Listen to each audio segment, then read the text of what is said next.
Oke. Oke, Assalamualaikum warahmatullahi wabarakatuh. Selamat siang semuanya. Kita udah sampai di sharing session yang kesekian kalinya. Nah, kali ini teman-teman kedatangan alumni angkatan 2008, Kak Fresnel, salah satu asdos favorit juga dulu di akuntansi. Dulu tuh pas masuk IBS, yang bikin kita salah satunya berpikir bahwa IBS ini bukan kampus swasta yang sembarangan itu adalah kakak-kakak kelas kita.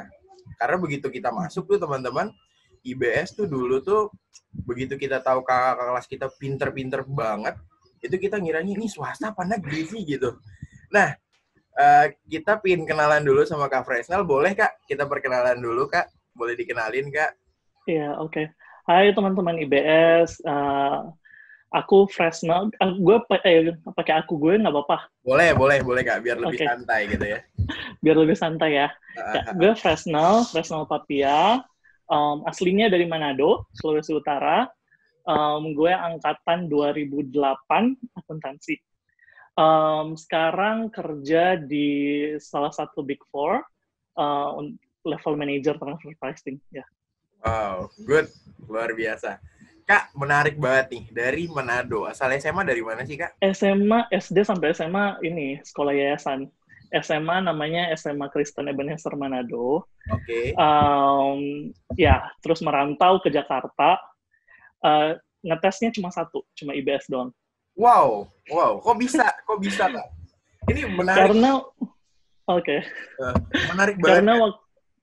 Karena waktu itu dulu, mungkin rata-rata anak IBS juga cita-citanya mau kerja di bank awalnya. Oke. Dulu pingin banget kerja di Bank Indonesia, soalnya kan keren banget gitu ya, kalau Bank Indonesia. Terus dapat salah satu alumni namanya Kak David Kaparang. Oke. Kalau ingat, ya angkatan 2006, dia promosi di Manado, terus habis itu tertarik, ngetesnya cuma di Manado, cuma di IBS aja. Kebetulan lulus dengan beasiswa. Wow. Jadi langsung ke Jakarta, langsung deh kuliah. Oke, berarti taunya dari David ya, Kak ya? Iya. Dari referensi orang tertentu. Tapi menarik ya, Kak. Gue juga dulu punya teman angkatan-angkatan yang kebanyakan angkatan dari beberapa angkatan juga yang kebanyakan mereka berasal dari luar Pulau Jawa. Dan begitu mereka masuk ke IBS itu luar biasa, dalam artian pinter-pinter banget. Nah, yang jadi bagian paling menariknya gini sih. Mungkin kan kayak Kak Fresnel pertama kali denger IBS pasti asing, bener ya sih Kak? Iya, benar. Pasti asing. Nggak pernah dengar kan? Nggak pernah dengar sama sekali. Nah, angkatan gue tuh baru 2004, 2005, 2006, baru 5 tahun. Guys. Baru 5 tahun berdiri. Udah gitu nggak pernah didengar. Akreditasi pasti juga salah satu jadi pertimbangan. Tapi buat sekaliber Kak Fresnel dan teman-teman di angkatan lain yang memang prestasinya luar biasa, dan begitu masuk IBS emang bener pinter-pinter semua, kenapa sih Kak pada akhirnya kok memutuskan buat masuk IBS gitu? Karena kalau menurut aku, karena kan kalau kita pilih kuliah bukan hanya namanya aja sih sebenarnya. Kalau kita lihat program yang dia adakan tuh seperti apa. Nah, di IBS ini tuh, karena aku juga compare beberapa beberapa universitas lainnya, perguruan tinggi lainnya, IBS tuh dia ada offering kayak internship dari tahun pertama kuliah, kemudian ada sertifikasi, kemudian jumlah mahasiswa yang memang terbatas, emang sengaja terbatas, biar lebih fokus belajar. Kemudian dulu waktu aku 2008 sih masih strict banget, hitam putih, kemudian harus ikut sertifikasi, kalau nggak lulus disuruh ngulang atau apalah gitu. Nah, jadi program-program ini yang sebenarnya bikin IBS beda dan kayak tertarik juga gitu, coba kesatunya di IBS. Oke, berarti gara-gara program ya Kak ya. Nah itu sih yang pengen banget sebenarnya kita sharing, karena teman-teman kita atau adik-adik kelas kita di SMA sekarang nih modelannya agak lucu nih Kak. Kebanyakan mereka milih kuliah pertama pasti yang penting jurusan Kak, atau yang penting negeri Kak. Dulu buat Kak Fresnel tuh seberapa ngaruh sih Kak, maksudnya yang penting gue negeri deh, Yang penting kampus gue keren deh gitu. Enggak sih, nggak ngaruh. Kayak gue sih lebih fokus ke waktu pertama ya. Oh, Indonesia Banking School. Namanya udah keren banget. Indonesia Banking School. Yes. Terus dia ngomong, oh dapat kesempatan magang di Bank Indonesia, kemudian di bank-bank lainnya. Dari tahun pertama kuliah, setiap tahun kalian bakal buka jalur buat magang. Itu udah kayak, oke, gue mau di sini. Gitu. Jadi udah nggak sempat ikut SPMB waktu itu, karena kan biasanya swasta buka duluan kan untuk ujian masuknya. Kemudian juga dapat beasiswa. Jadi mikirnya ya udahlah coba keluar pulau, belajar di universitas ini, toh nggak ada, maksudnya kalau ilmu kan di mana aja kita bisa dapat, tapi kalau pengalaman-pengalaman kayak magang dan lain-lain itu kan sesuatu yang nggak semua universitas lain kasih gitu. Nah, itu menarik banget tuh, Kak. Sekarang Yeah. kan lagi gencar banget buka program katanya Kampus Merdeka, di mana teman-teman harus magang ke industri. Tapi IBS tuh udah mulai malahan dari awal pertama kali berdiri ya, Kak. Nah, menurut Yeah. Kak Fresnel nih, sekarang nih, magang tuh seberapa pengaruh sih, Kak, sampai ke Kakak bisa di level manager, apalagi sekarang Big Four, yang emang masuknya ke sana aja tuh susah banget gitu. Gimana, Kak? Boleh dong, Kak, di-sharing, diceritain tuh, Kak? Kalau magang seberapa berpengaruh? Kalau menurut aku sih pengaruh banget, karena apa ya, at the end of the day, yang dilihat sama si pemberi kerja itu adalah, perusahaannya kamu itu adalah kemampuan kamu beradaptasi dan bekerja dengan baik. Kalau semakin banyak kita diberikan atau mencoba lingkungan-lingkungan pekerjaan yang berbeda-beda, kemudian dengan dinamika yang juga naik turun gitu, kita akan semakin terlatih untuk cepat beradaptasi, untuk apa ya, lebih cepat lah menyesuaikan diri dengan apa sih ritme pekerjaan di lapangan. Karena beda banget kan kuliah dengan bekerja gitu ya. Kalau kuliah kita duduk dengerin pulang gitu. Kalau bekerja kan kita ada tanggung jawab, ada goals yang harus kita capai, ada karir yang harus kita kejar gitu sih. Jadi magang tuh memang benar-benar kasih impact di behavior kita, pribadinya kita. Terus mungkin yang juga di luar dari itu, CV kita jadi lebih mentereng aja gitu, banyak pengalamannya. Karena perusahaan tuh bakal lihat kita tuh bukan hanya dari IPK kalian yang 4 atau IPK 3,9, 3,8 gitu. Dia lihat pengalaman kerjanya kalian, pengalaman aktivitas kalian di kuliah gitu, sertifikasi yang kalian ambil, pengalaman apa sih yang kalian punya. Karena kalau mau bilang IP 3,8, 3,9 itu yang di universitas lain tuh banyak yang seperti itu. Tapi kalau yang punya pengalaman magang ini itu, sertifikat ini banyak banget, yang kalau IBS kan banyak banget ya sertifikasinya. Terus pengalaman organisasinya juga, kita diberikan kesempatan berorganisasi. Nah, itu yang bikin kita beda dibanding universitas lain sih, kalau menurut aku. Oke. Menarik nih, Kak. Tadi Kak Fresnel bilang IPK 3,8, 3,9, 4 mungkin. Di kampus lain tuh banyak banget. Tapi kan dapat nilai segitu dari yang udah-udah di IBS tuh nggak main-main dong, Kak.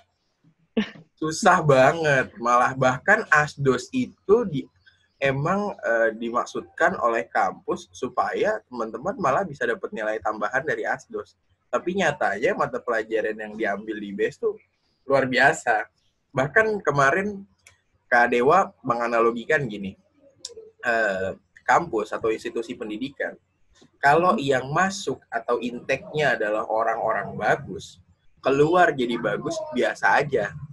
Nah, kalau di IBS nih kan campuran dari beberapa dan banyak gitu ya, Kak. Betul. Kak Fresnel juga salah satunya juga jadi ASDOS. Menurut Kakak pandangan itu gimana sih, Kak? Jadi ASDOS-nya atau Kan jadi ASDOS juga kan, Kak, nge-share ilmu juga, pasti kan pengen juga yang kakak ajar juga pasti nilainya juga bagus-bagus, bisa mengimplementasikan ilmunya itu nanti di kantor dan lain-lain. Nah itu menurut kakak pandangan tentang institusi pendidikan yang memang seperti itu tuh gimana sih Kak menurut kakak? Dan baiknya untuk generasi kita yang sekarang tuh seperti apa, khususnya tentang bisa bagaimana caranya mengimplementasikan itu di dunia kerja. Iya, oke. Waktu pengalaman aku ya, emang IBS tuh memberikan kesempatan-kesempatan ke kita yang mungkin di perguruan tinggi nggak semuanya bakal dapat gitu ya. Contohnya yang kayak kamu bilang tadi itu ASDOS. Aku jadi ASDOS awalnya initial plan-nya tuh sebenarnya cuma mau supaya ilmunya kagak lupa gitu. Jadi kayak masih belajar terus biar nanti kompre juga masih ingat. Tapi seiring berjalannya waktu, jadi lebih ada komunikasi di depan umum, ada soft skill yang dibangun, komunikasi depan umum, kemudian jaringan hubungan gitu. Beberapa anak didikan ASDOS aku juga masih berhubungan sampai sekarang gitu.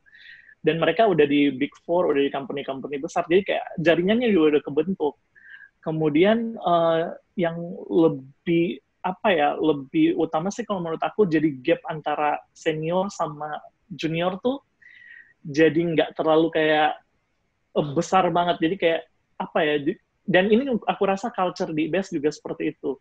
Karena kita jumlahnya memang terbatas, jadi kita tuh sama senior, sama junior tuh kayak bisa main bareng, bisa ada rasa kekeluargaan bersama gitu.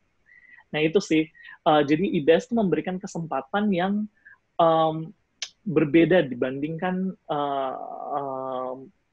universitas lain, dan itu sangat aku appreciate sih. Kak, cerita dong Kak, gimana tuh caranya waktu pas lulus, terus masuk ke Big Four sampai dengan sekarang? Sharing Kak, jadi gimana tuh caranya? Lulusnya, oke. Jadi awalnya aku tuh belum langsung masuk Big Four sih. Jadi waktu itu kalau kamu masih ingat ada dosen Ibu Etika, hormat.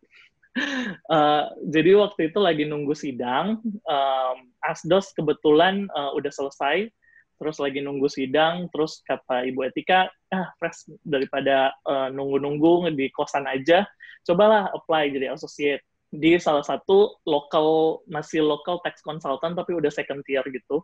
Ya coba apply, kemudian seiring berjalannya waktu ketagihan kerja, lulus nggak tahunya udah 5 tahun di perusahaan itu, udah sampai level assistant manager. Terus karena aku rasa kita pribadi kan kita harus punya goals, harus bertumbuh gitu ya, karirnya kita juga memang harus meningkat gitu ya. Jadi aku ambil S2, begitu lulus S2 juga aku coba apply ke Big Four gitu. Puji Tuhan sih apply langsung lulus, langsung di level senior akhir. Jadi kalau di local to Big Four itu memang karena standarnya memang normalnya itu bakal turun satu level. Jadi aku senior tingkat akhir. Begitu senior tingkat akhir hanya 2 tahun.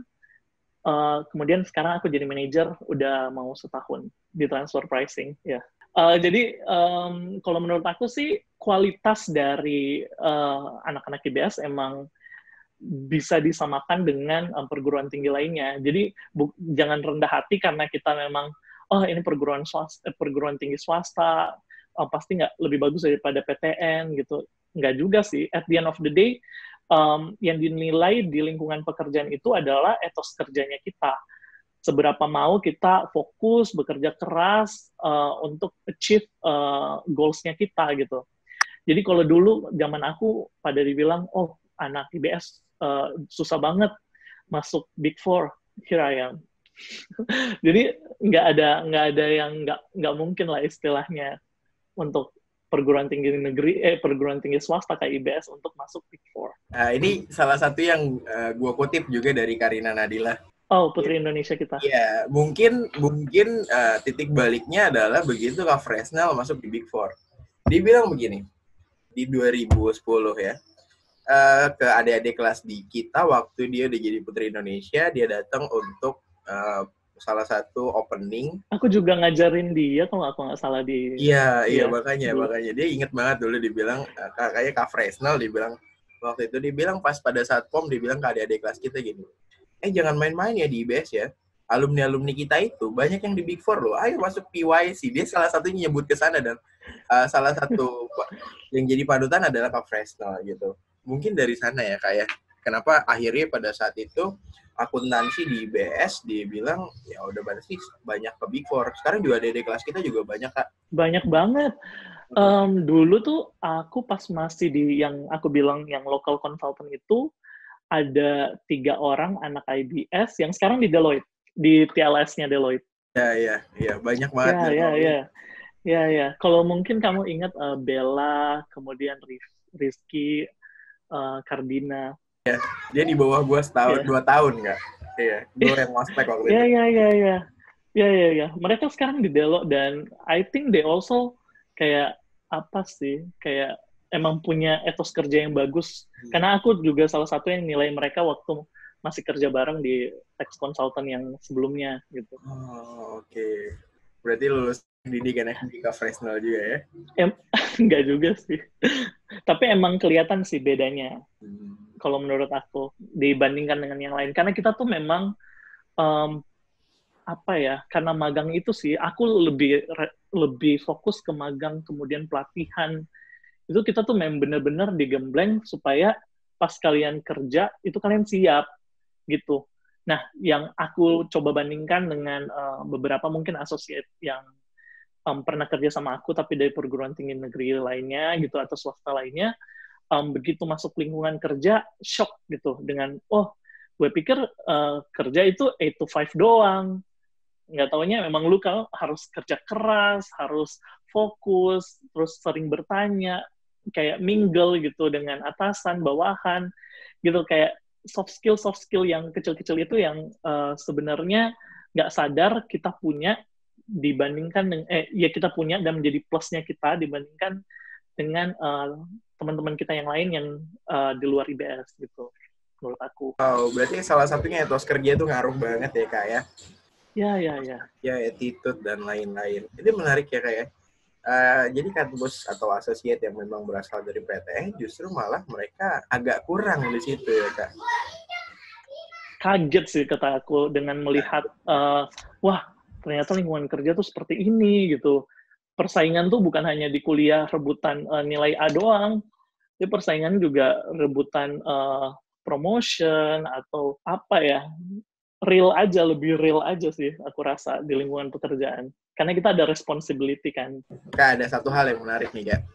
Gue coba analisa juga ya. Kak Fresnel kan tadi bilang dapat beasiswa, masuk ke sini juga gitu. Keluar dapat beasiswa, kuliah juga iya. Keluar pulau, pasti kan rasa ingin survive-nya di Jakarta tuh luar biasa ya Kak. Tapi kan pasti namanya udah luar pulau, nggak ada yang kontrol mungkin, atau sama keluarga agak jauh. Kadang-kadang kan pasti punya rasa-rasa agak kayak, aduh males nih gitu, antar aja gitu. Gimana sih Kak waktu itu bisa fokus sampai Bunda Etika, yang kita kenal dosen luar biasa juga di akun, itu ke Kakak juga respect banget gitu. Itu gimana sih ya, maksudnya biar dapetin feel yang memang bisa ngejaga, pokoknya belajar di luar konsisten dan pingin ngejar mimpi terus gitu. Iya, kalau menurut aku sih kuncinya selain dari diri sendiri ya, kita memang harus punya komitmen terhadap diri sendiri. Yang kedua, cari teman yang punya satu visi dengan kita. Beruntungnya aku tuh punya beberapa teman dekat yang memang kita memang saling support gitu.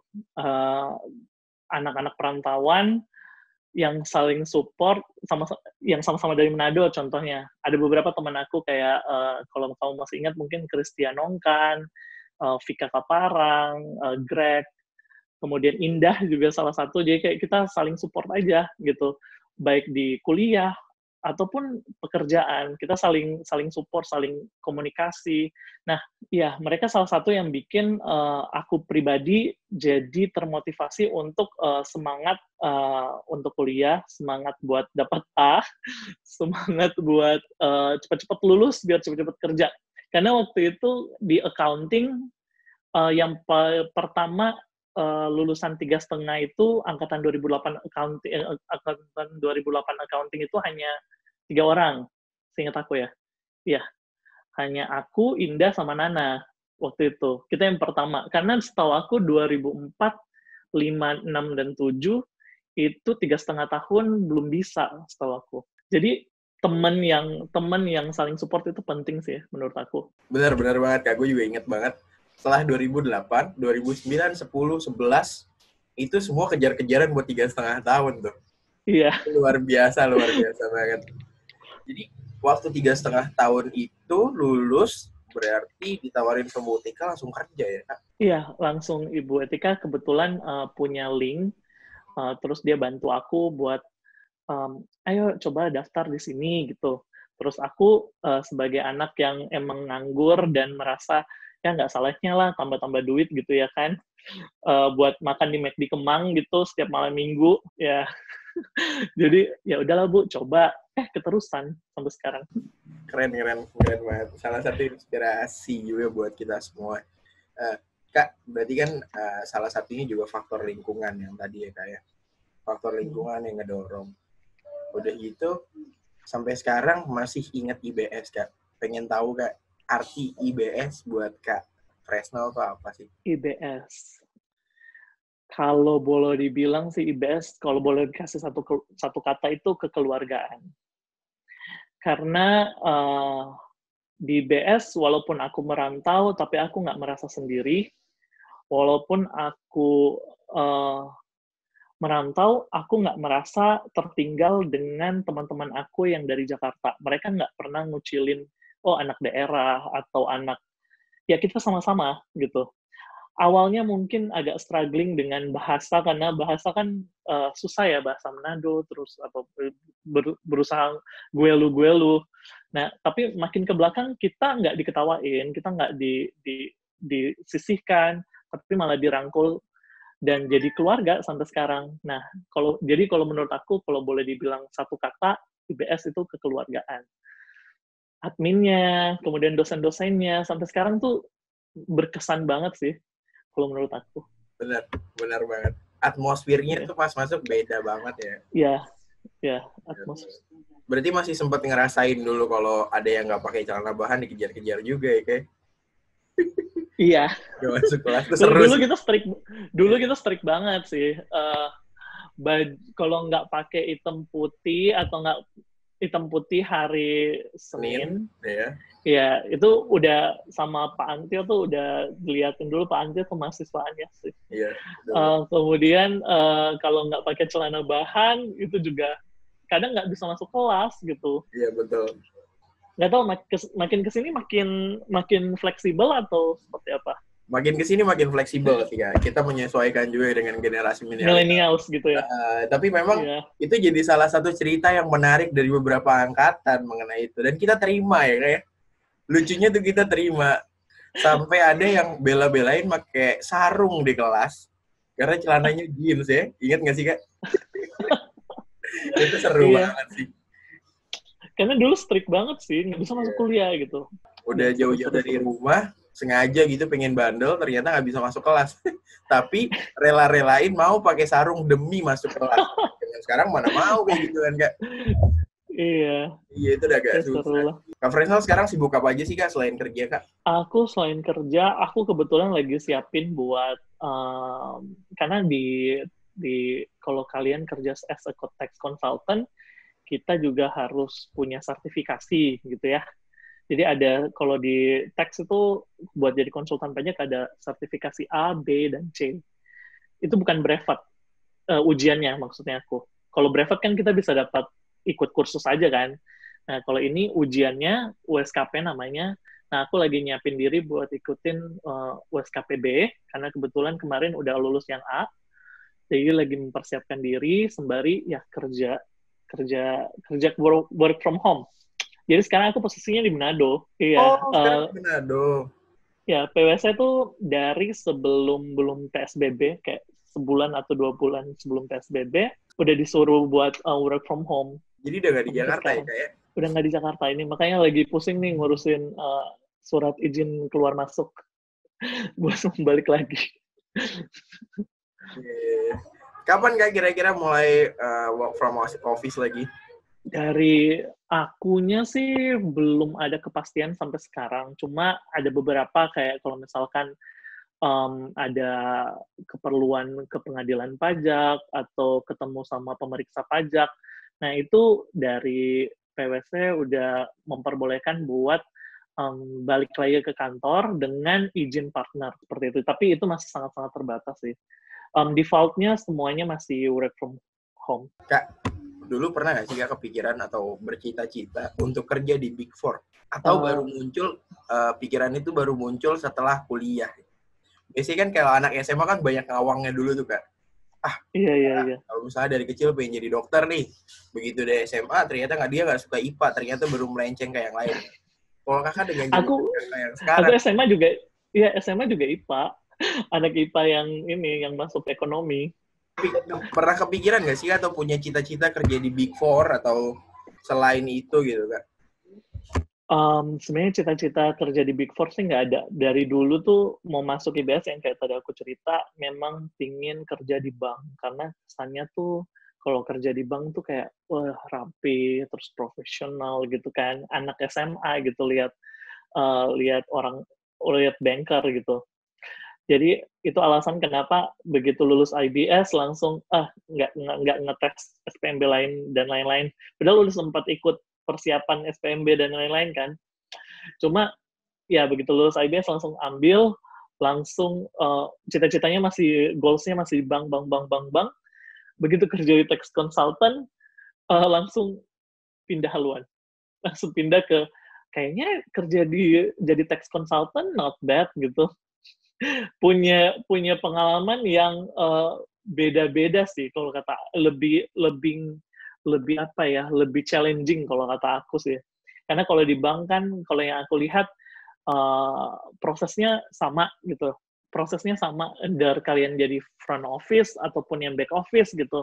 Kita ngikutin kondisi keuangan dan lain-lain dan tren perbankan gitu. Tapi kalau di konsultan pajak tuh yang aku lihat agak challenging karena kita berurusan dengan bagaimana kita istilahnya tuh kalau boleh dibilang jadi pengacaranya wajib pajak dalam hal perpajakan. Jadi kayak kita bantuin bikin argumen, mikirin case-case perpajakannya perusahaan ini karena tiap perusahaan pasti punya satu masalah gitu. Nah, kita bantu kasih input seperti itu. Jadi kayak pas mulai tahun pertama, tahun kedua kerja jadi konsultan pajak langsung kayak ini jalur gue deh gitu. Jadi baru benar-benar kepikiran itu setelah terjun langsung gitu ya Kak? Iya, terjun langsung. Tapi dari IPA ke akuntansi kan jauh ya Kak, maksudnya pasti nggak kepikiran juga gitu dan rata-rata banyak lah. Iya kan rata-rata anak SMA tuh kan pasti apaan akuntansi susah gitu. Nah pas Kakak datang dari Manado ke Jakarta terus masuk ke IBS melakukan penyesuaian itu gimana Kak prosesnya Kak? Sebenarnya sih penyesuaiannya tuh strugglingnya lumayan tahun pertama tuh udah lumayan parah sih kalau kata aku kayak karena dari sisi bahasa, dari sisi culture-nya beda banget gitu. Manado dan Jakarta gitu. Jadi kalau misalkan anak IPS itu belajarnya 1 jam cukup, kalau menurut aku waktu aku tahun pertama aku harus belajar 2 atau 3 jam lebih daripada dia. Jadi iya karena kan kita emang nggak punya basis apa-apa gitu. Jadi ya itu sih tahun-tahun pertama tuh memang tahun kedua tuh memang strugglingnya masih berasa gitu. Iya. Tapi makin kesini, makin ke tahun ketiga, kemudian udah kenal banyak orang, kalau nanya jadinya nggak sungkan. Jadi kalau misalkan ada yang bingung nih, aduh tanya siapa ya? Kayaknya kakak kosan sebelah nih, ini bisa gue tanyain gitu. Jadi gue ke kakak kosan, Kak, ini gimana ya jawabannya ya? Nah itu tuh yang gitu aku bilang, makanya kita tuh nggak sungkan-sungkan deh kalau di BS itu. Kadang kakak kosan di kamar sebelah juga bisa kita jadiin tempat bertanya, karena kekeluargaan itu sih. Sering kekeluargaan, berarti dari IPA pun ke IPS bisa. Dan lucunya Kak, mungkin kayak Kardina, terus Rizky juga yang ada di bawah Kakak itu ternyata IPA semua Pak. Iya, di IPA semua. Moldy Merrick juga. Itu Moldy. iya, Ya, Moldy sekarang Moldy aku juga kenal, Moldy. di IWA ya, Kak ya? Di UI, ya. Iya, di IWA. Itu IPA juga, Kak. IPA juga. Jadi rata-rata anak akun yang memang mereka jadi asdos dan akhirnya masuk ke Big Four, rata-rata anak IPA. Jarang yang IPS. Itu Tapi menarik. anak IBS jangan berkecil hati lah. Kalian punya 1-2 langkah di depan kita. Wow. Jadi kayak kalian udah tahu kalau kredit sama debit itu harus balance, harus nol. Betul. Betul. Nggak boleh ada difference. Sekarang menariknya magangnya ditambah, Kak.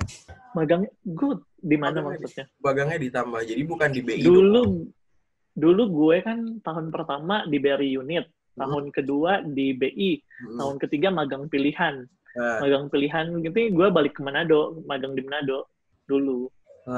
Kalau yang sekarang langsung, Kak. Jadi BI udah gitu nanti di semester 7 dia 1 semester full magang dan itu penempatan.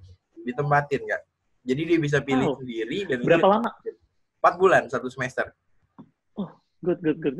Ya, kalau kita kemarin magang-magang nanggung, magang-magang yang sebulan-sebulan. Iya, benar. Yang BI 2 minggu bahkan. Betul. BRI unit 2 minggu, iya. Betul. Magang-magang nanggung. Tapi yang Kak Fresnel bilang magang nanggung aja ternyata berpengaruh sedemikian signifikannya gitu kan. Apalagi yang nanti 4 bulan. Jadi memang kita nyiapin IBS makin lama makin kesini juga makin berkembang sih, Kak. Nah, kita mau share. Menurut aku itu poin plusnya sih. Kuliah di IBS tuh poin plusnya kita tuh dikasih kesempatan yang banyak banget loh. Jadi sayang banget kalau menurut aku ya, karena beberapa anak yang gue denger, malas banget nih, ada magang, malas banget nih, ada pelatihan. Setelah lu kerja, lu bakal nyadar kalau itu yang membantu lu buat dapat pekerjaan yang lu mau. Karena yang itu tadi gue bilang, kalau cuma mau dari belajar doang ngejar IP, anak PTN lain, anak PTS lain juga punya IP yang lebih bombastis daripada kamu. Nah, apa yang bedain kamu? Itu sih. Jadi, ya, magang IBS tuh plusnya lah, jagoannya. Siap, Kak. Mungkin sharing buat IBS-nya cukup ya, Kak ya. Ika, sekarang di Manado selain lagi nyiapin tadi sertifikasi dan lain-lain, gimana kondisi di sana, Kak? Kondisi sih Manado jumlah yang apa sih terkena positifnya makin lama makin naik sih. Abisnya susah sih di sini bisnisnya tuh tetap jalan. Terus kalau mau dibilangin juga agak susah orang-orangnya ya. Mungkin sama lah kayak di Jakarta orang-orangnya tuh udah bosen di rumah jadi udah pada keluar. Awal-awalnya sih masih nurut. Tapi belakangan udah pada bosan di rumah, udah pada keluar semua. 4 bulan lah ya, Kak. Bulan waktu yang sebentar capek banget. IBS buka atau IBS kita working from home semua, Kak. Gitu. Oke. Kalau kuliahnya? School from home juga. Cool. Semua full sampai nanti di akhir Juni. Sampai kita juga masih nunggu pengumuman dari pemerintah juga sih kapan kita bisa buka. Gitu. Cuman penerimaan mahasiswa tetap jalan. Jadi bagian humas dan marketing masuk terus. Nggak apa-apa lah.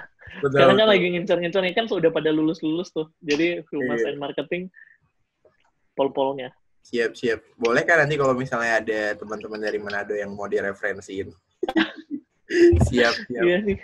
Kak, boleh gak sih, Kak, aku minta beberapa referensi kayak tadi ada Kak Iren di 2006 gitu ya, Kak. Terus Kak Indah juga nanti udah kita hubungin sih. Cuman mungkin online sama kayak Fresnel di weekend doang kayaknya. Iya, Kak Iren juga kayak gitu. Tapi mungkin dia bisa, soalnya Kak Iren kan sekarang udah punya keluarga. Nah, Iren tuh angkatan 2006.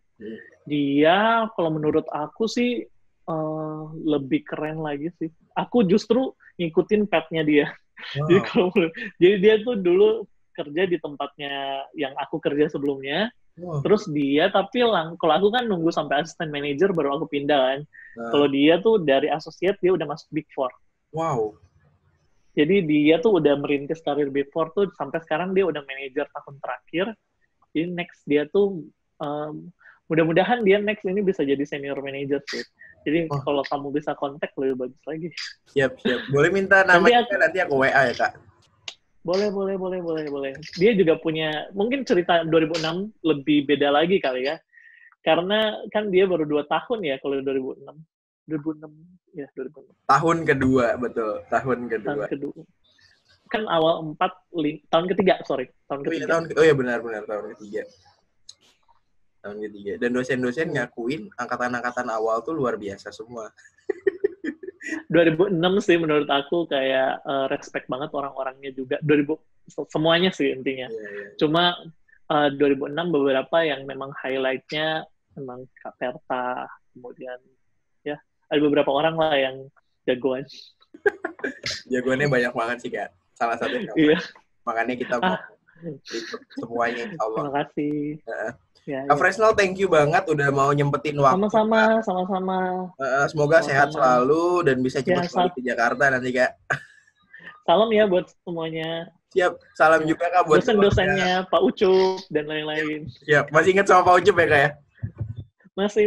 Kemarin sempat ngurusin surat keterangan apa sih yang ijazah yang dilegalisir. Oh, Pak Ucup. Surat kelulusan ya Kak? Surat SKL ya. SKL. Oke Kak Fresnel, thank you banget Kak. Oke, thank you. Sehat selalu, semoga tambah sukses dan bisa terus bikin cita-citanya buat ke depan Kak. Ya, sama-sama. Thank you Kak. Thank you, bye.